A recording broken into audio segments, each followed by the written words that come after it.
Mana shunaqa hashamatli divan kresloni olmoqchi bo'lsangiz, bu mebelimizni kuzatib boring. Obuna bo'ling, yaqinlarga ulashib qo'ying.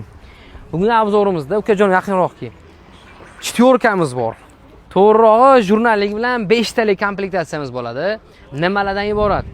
Kresloni yaqinroq ko'rsatasan, gullariga e'tibor berishsan, qanaqa fakturalar berilgan, qanaqa ishlovlar berilgan, holatlari ideal bo'lgan komplektatsiyamiz. Xo'p, 1 kishilik kreslo, bitta 2 kishilik divanimiz, o'zini podushkalari bilan. Uchinchisi 3 talik mestali, ya'ni 3 kishi uchun o'rindiqli, 3 ta odam o'tirsa bemalol xotirjam 3 ta podushkaga dam olsa bo'ladigan divanimiz va oxirgisi o'zini yana bitta katta haybatli bo'lgan kreslosi bor.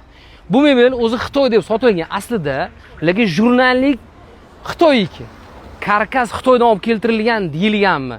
Xitoydan kelgan deyilgan. Men buni tushuna olmayapman.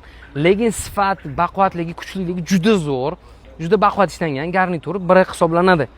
Biz sizga buni $850 ga berib yuboramiz. Mana shu komplektatsiyamiz narxiga arzisa, bitta like bosib, yaqin tanishingizga ulashib qo'ying. Bunaqa garniturni bu summada siz boshqa topa olmaysiz. Salomat bo'ling.